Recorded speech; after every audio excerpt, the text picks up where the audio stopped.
If I might ask you to put your hands together, please, for Hugh Taylor. Thank you. Thank you. Well, thank you all very much indeed. What an introduction for a son to have to follow this extraordinary guru of a marketing guy who turned up yesterday, and now I'm here. I'm going to try and keep you occupied and interested for a few minutes on marketing. I'm very grateful to be invited. In fact, unlike my father who had a career in marketing, I haven't held a marketing job in over a decade.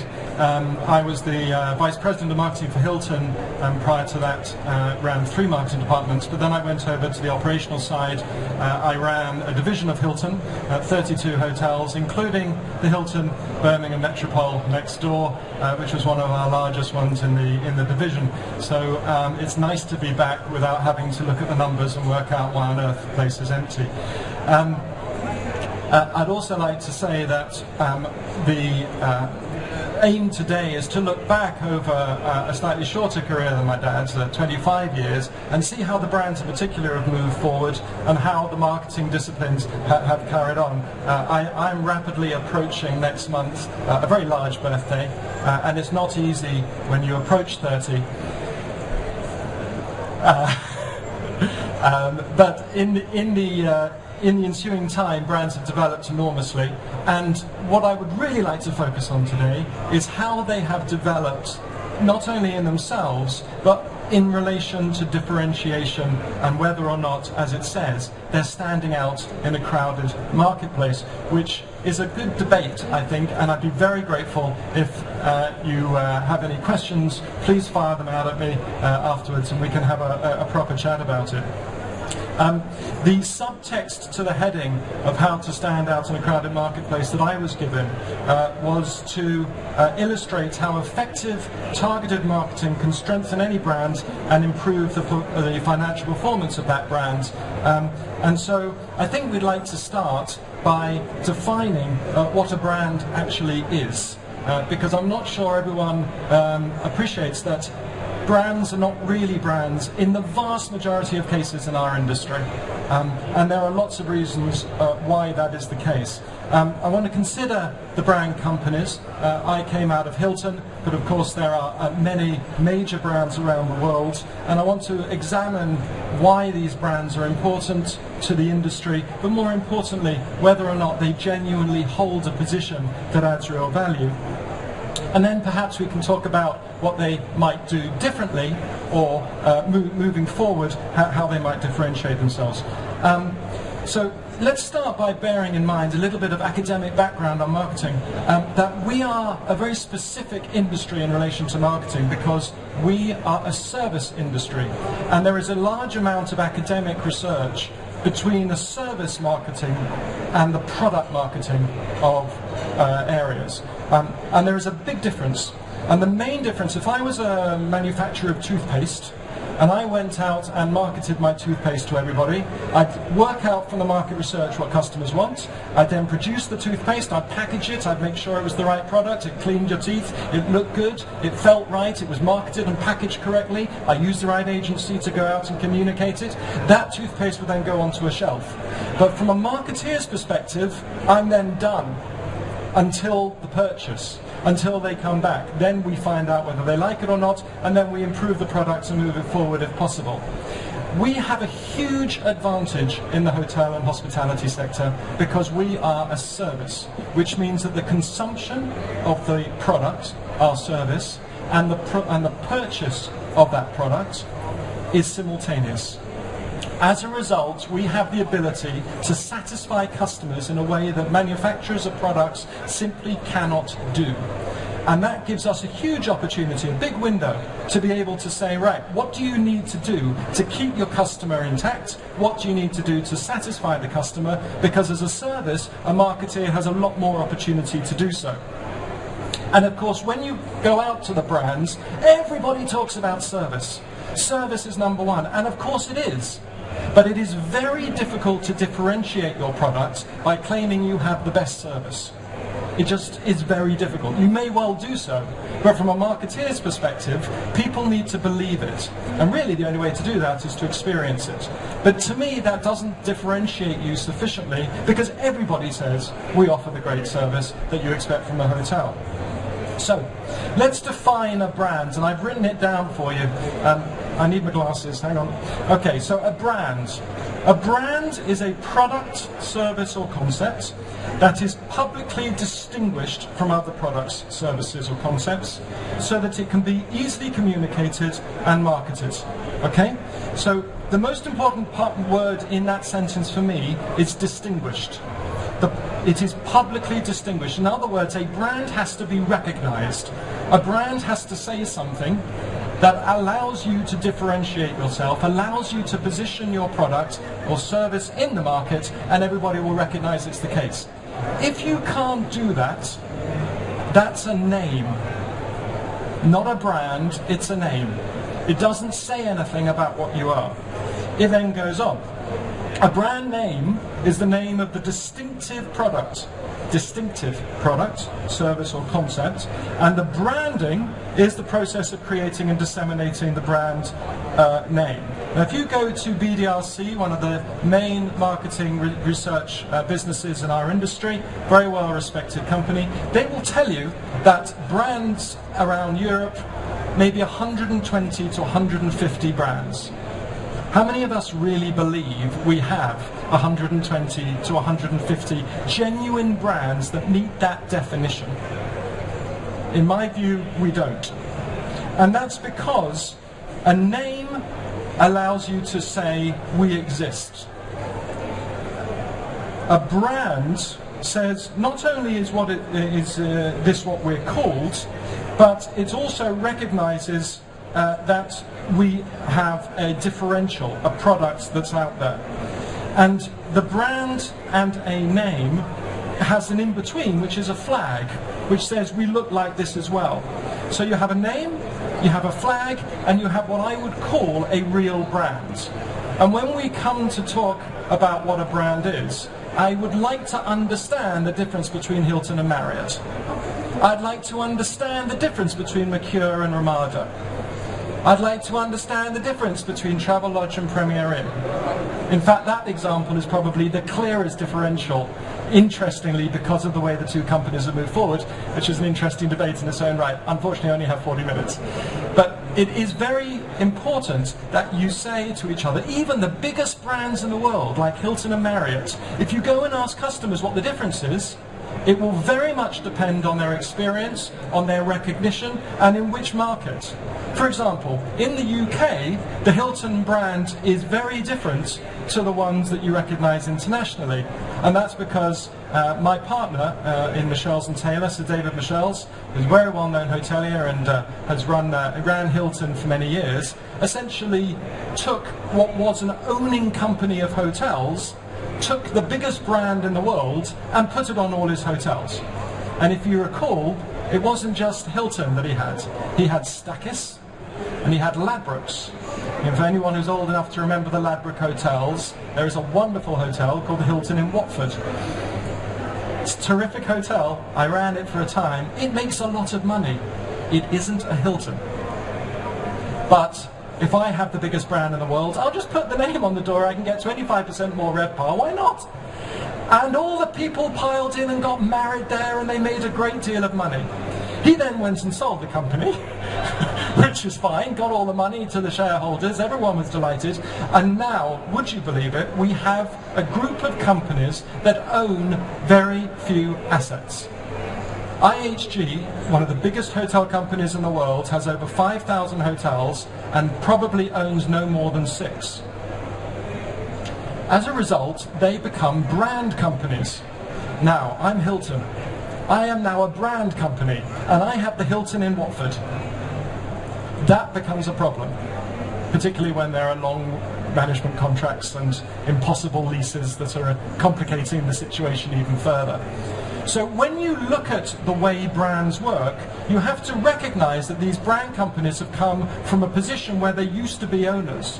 When I joined the industry in 1989, the main companies were THF, De Vere, and Grand Metropolitan before that, and Hilton, and Ladbrokes and so on. These were owners of hotels. They wanted to make the most amount of profit they could. They weren't brand companies where they franchised, and that has revolutionized our industry significantly. The brand has to differentiate. And therefore, when you look at where the brands are strong, and by the way, my company does a lot of brand selection work, which means that we put brands on doors. We will negotiate management contracts and franchise agreements through our consulting business, and we will do the beauty parade and we'll get the right brand on the door. When we do that, the brand has to differentiate itself wherever possible. And they are very strong. In almost all cases where we have hotels that we're involved with, about 100 hotels that we either run, asset manage or consult on at the moment, and in that portfolio the vast majority of them are branded, well over 100 bedrooms, and they add value. But there are a couple of things that brands have done as a legacy which we need to understand. Firstly, their management contracts have been very much in their favour over the years. The legacy contracts that are in place today on a number of hotels that you all know are still very, very tough for the owner to deal with because they involve a great deal of cost. They're almost impossible to get out of. The performance tests in place aren't real, and the guarantees are generally out of the way as well. So you are left with quite a challenging situation for the owners who we represent. Having said that, the vast majority of the brands still add huge value. And where are they strong? Well, let's have a look at it. They have massive reach and distribution. In 1989, when I came into the industry, we didn't have the internet. I employ a couple of marketeers, half my age, don't understand a word they're saying. They know as much about it, about this technology as anybody. But interestingly, the marketing principles that define how we operate online as well as offline have been around for years, and often those marketing principles are forgotten. If you look at an advertising page, when you go back to your businesses and look at how you promote your company, do you really have a headline that differentiates you, or does it just say the XYZ hotel or the XYZ travel company, in other words, putting your name up? What are you actually selling? Is the headline getting that message across? Secondly, is it differentiating you? Does it say, this is the reason to get your attention, this is the reason to buy? Thirdly, do you have a subhead? Because we know that most people don't read copy. So if on a website, how much of your website has subheads which push out the messages that are sub to the main headline that allows you to get your message across? Thirdly, how long is your first paragraph of your copy? Because I know for a fact that 24 words or longer and people will start to lose interest. How many of your selling points are in the second, third, fourth, fifth paragraph? When actually no one reads the second, third, fourth or fifth paragraph, or it certainly goes down as you get through the paragraphs. These principles are the same as they were 40 years ago when Ian Ogilvy wrote his book in advertising, and everybody got to understand how to really get the most out of it. Yet this technology comes and suddenly the distribution becomes enormous. Brands are very good at getting this distribution, but you have to bear in mind that there are lots of things that can still be improved in the way that they present themselves. They have first-class management and specialists in the team. Generally, we believe that that's the case. I see them all the time, and they are very, very smart. And that obviously adds value. They are well defined. You have a budget sector, we touched on it earlier, which is Travelodge, a hotel company which has a very simple proposition. It's extraordinarily successful and a very clever concept, as is the Premier Inn, which is their other ones. But you've got other ones coming up. We just saw the Easy Hotel flotation, which is going to be moving forward. These are well defined. People know what they are. But how differentiated are they if more people come into the market? You have hotel chains like Malmaison, hotel company that's up for sale at the moment. Anyone's got 300 odd million quid, it's up for sale. Now Malmaison is, in my view, one of the best brands of the last 20 years. It differentiated very early on. It was essentially a restaurant with bedrooms, which was a very new concept at the time. Village Hotels was essentially a leisure club with bedrooms. a very different brand as well. Equally, that was sold last year. But these brands, particularly Marl, still has a long way to go. It's not a franchise business. So in that instance, you're talking about an opportunity to develop the brand across the world. So these are very strong brands, and they do have some definition, but not all of them are there. In order to get better returns, you have to get your brand across a lot of markets. In my day at Hilton, we had two brands. We had Hilton and we had Conrad. And the reason was that the company only had the rights to the brands outside America. All the other brands were in the States themselves, owned by a company called Hilton Hotels Corporation. The reason that the two companies were merged was for the Hilton Hotels Corporation to start to bring the brands that they had bought out of Promus into the world. So today, you have Hilton, you have Waldorf Astoria, you have Hilton Garden Inn, you have Hampton Inn, you have Doubletree by Hilton, and in America you have Embassy Suites and a whole range of other brands that aren't here yet, Homewood Suites and so on. IHG has a variety of brands in every sector. I spent a lot of my marketing career at a company called Jarvis, which I'm going to tell you about.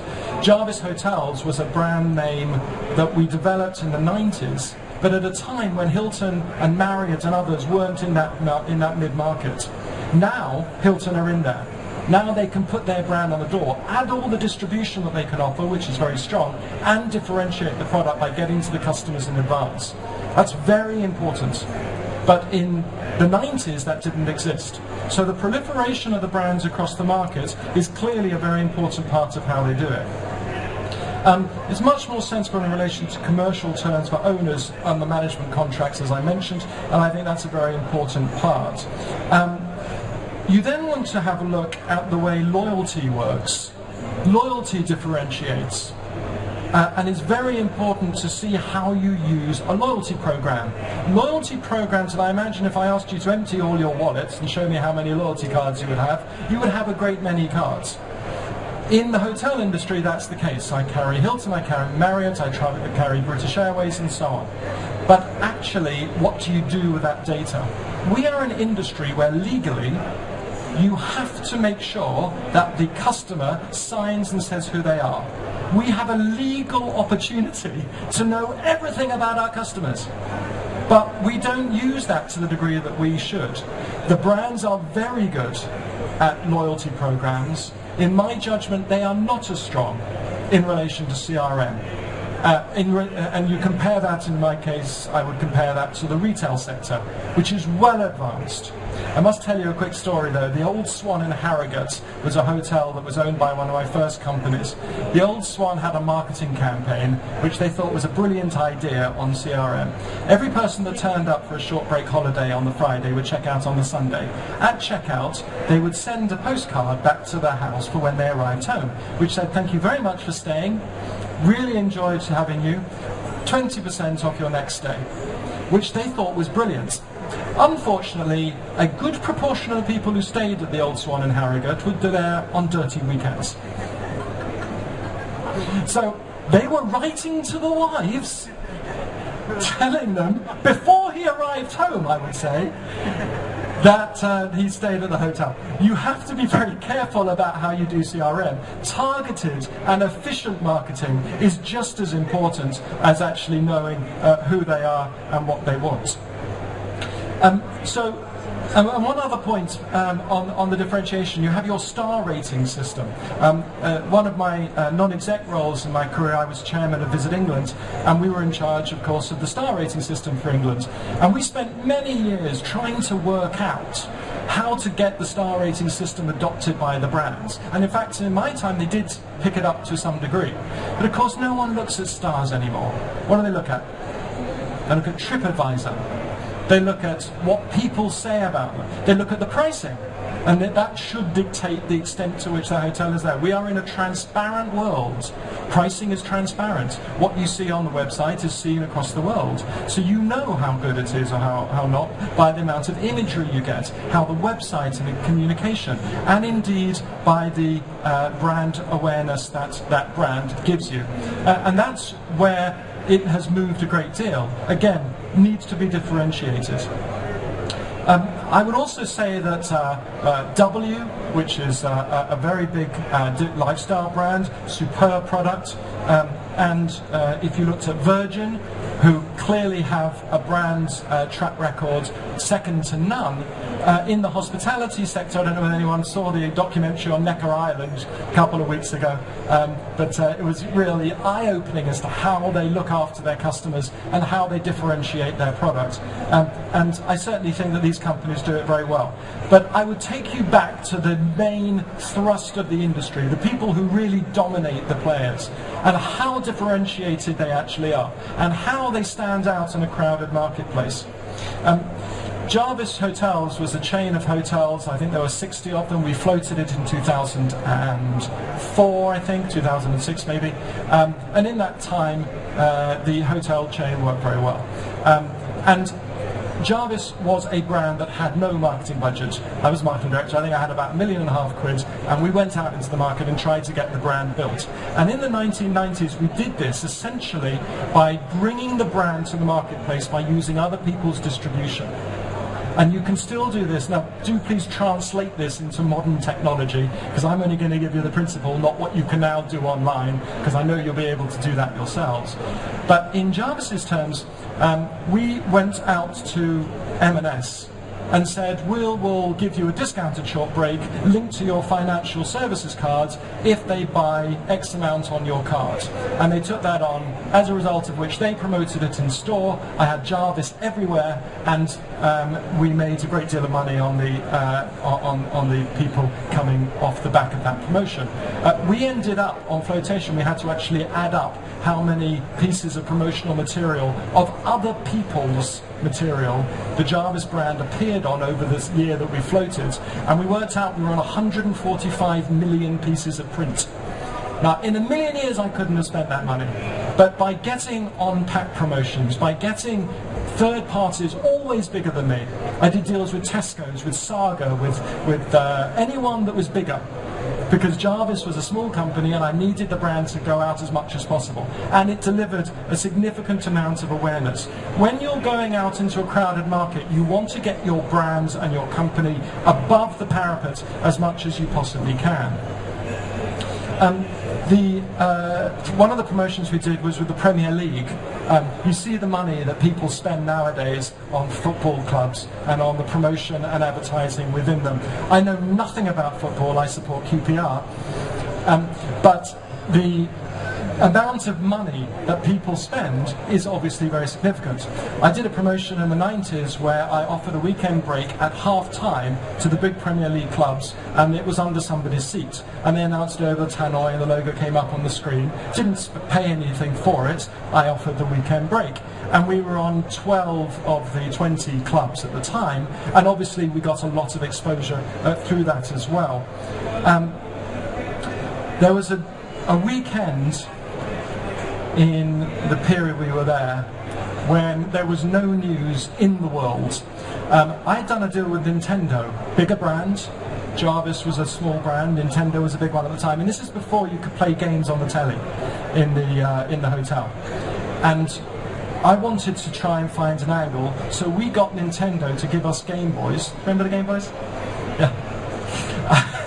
And there were 5 or 6 of them in every hotel, and people used to borrow them, mainly kids, but often me. And then we would go out and make sure that we promoted the association with the brand. And loads of people took them up. And then one day, and this is the weekend where there was no news, the editor of the Guardian newspaper stayed at a hotel in Manchester that we had and saw the Game Boys in the bedrooms. And he didn't just write an article, he wrote the leader in the newspaper on the Monday morning, recognising Nintendo Game Boys at the Jarvis hotels and saying it was an indictment on society that this had replaced Gideon Bibles in the hotel. Fantastic angle, couldn't think of it myself, but he obviously picked it up, and it splashed around the pages of The Guardian, and then it was picked up by news, TV and radio, and my chairman was in studios for 2 days talking about how Nintendo is not really attacking the Gideon Bible distribution. But you can get lucky, is my point, but you can still go above the crowd if you give them the ammunition for somebody to actually turn up, in this case the editor of The Guardian, and do something with it. We differentiated weddings. Weddings are a very difficult thing to differentiate. I'm getting married. Actually, the lead time in weddings is very short now in relation to what it was 20 years ago. But it's still a huge market. A lot of people get married in hotels still. And of course, with the licenses that you can now have in hotels, you get more and more interest. So we decided to put in a bride and bride's mother's hotline. And the premise was this, and bear in mind that everything I'm telling you about goes back to the necessity to recognize customer needs. Marketing is defined, effectively, as the satisfaction of customer needs. So you have to know the needs first before you can actually go out and get it. And in this instance, the idea was that in the middle of the night, the bride or the bride's mother will think of something to do with the flowers, or with the room, or anything at all. It's the proverbial notepad on the side of the bed. So we promoted in the weddings product a hotline for the hotel, which they could phone 24 hours a day and let us know whatever's on their mind. Got this problem, got this, thought of that, etc., etc. And then in the morning, without fail, if it was out of office hours, we would call them back and make sure it was sorted out. It was an answering machine in the back of the general manager's office. In reality, welcome to the weddings hotline, blah, blah, blah. But it worked really well. And it wasn't just because it was a service that they wanted, recognizing that that is a customer need. It gave them reassurance, and most importantly, and this is the bit I always judge my marketing against when I was doing it, no one else was doing it. Very, very important. If you go back to your old businesses and think, well, what can I possibly do that no one else has done? Everyone used to do competitions and travel agents. TTG was the big newspaper at the time for me, and we were used to do promotions with them. So we offered a prize of unlimited weekend breaks for a single winner across an entire year, anywhere in the chain, for somebody. And we got 15,000 travel agents apply. I think we gave it confidentially to a one-legged lady in Scotland or something. But it was phenomenally successful, and everybody was interested in the fact that we were offering something very unusual. Valentine's Day. Everyone does Valentine's Day promotions. We did a Valentine's weekend which was pretty run-of-the-mill, but we charged £24,550 for it. This was a big promotion. £24,550, a Valentine's Day at any Jarvis hotel. We gave you a suite, well, you'd expect it for that price. We gave you spa treatments, we gave you a romantic dinner, and when you left, we would give you a car to go home with. And the car was, of course, included in the price. We took a photograph of the car, we put a big ribbon on around it, and we went out, and it got covered by a large number of newspapers, not just regionally, but nationally as well. Please go creative, differentiate, and I'm telling you now, brands don't do it in the degree that they might. They are extraordinarily good, as I've listed, in loads of ways, and I do deals with brands all the time, and I'm always a great fan and advocate of them, but they cannot do what I'm describing to you, because they have disciplines. They're out of Washington, where they have the people who actually say what needs to be done. They go European-wide now, not UK-wide. So even today, even if you wanted to do something, it would have to work in Paris as much as it would have to work in Newport. That's a real problem for brands. And the decision-making process is slower. They have a large number of people with different titles, mostly vice presidents, and for some reason they all decide this is what they have to do to be able to get something differentiated into the market. So in all these things, people who are not in this business, in the brand business, have the ability to move faster, be more faster to market, and differentiate themselves in that way. One other example, we had a country house hotel. You have the do not disturb doors outside. We do two things with those. For the weddings, we had a do not disturb one for the bride and groom, which said, wedding night still going on, go away. And they took that home with them. They thought that was brilliant. Now, these are the things they pick up. and they would take home with them and they put it in their album. And the other one was a country house hotel, and we had a soft toy cat, which you put outside the door when you didn't want to be disturbed, and you put the cat out. I thought it was funny at the time. But you go down and you see this corridor of cats all the way down the corridor. It's brilliant, really lovely. And it just gives you some personality. I love personality. I want to be able to say the reason I booked that hotel because they did X, Y, and Z. Not because of service, which you have to say is a given, and it often isn't, but assuming from a marketing perspective it is a given that you are good at looking after your customers. How do you differentiate, and how do you make sure that customers are happy? The basics of marketing your brand are to meet the customer's needs, preferably exceed their expectations. Remember that Jarvis, in the days that I described to you, could only exceed expectation because there wasn't any. So by definition, if Jarvis was going to succeed against Hilton, we just had to do something different and deliver a decent service. When I was the Vice President of Marketing at Hilton, we could only disappoint because the expectations of the brand were so great, partly because we made sure it was great, it's the biggest brand in the world, that ultimately you were at risk of disappointing wherever you fell over. And that is a real problem for brands.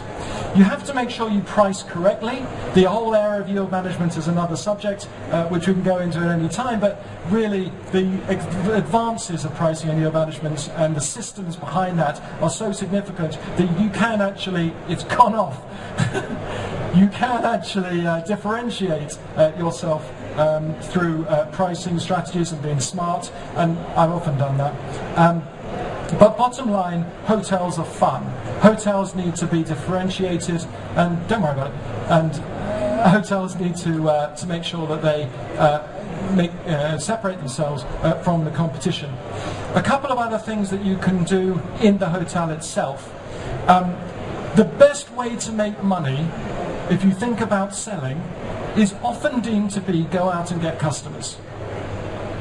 All of us do it.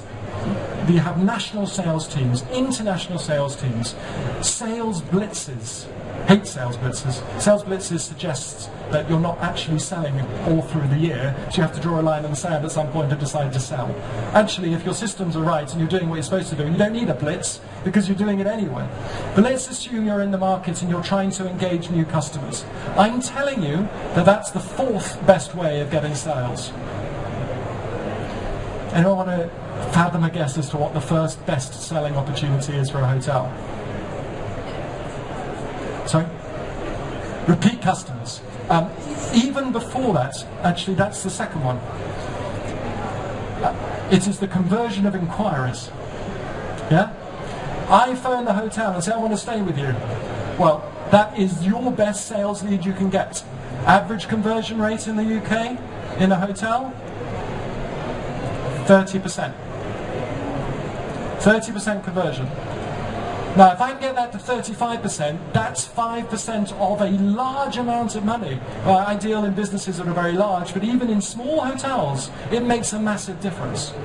And then you've got the second stage, which is actually within your area, absolutely so, which is bringing the old business back.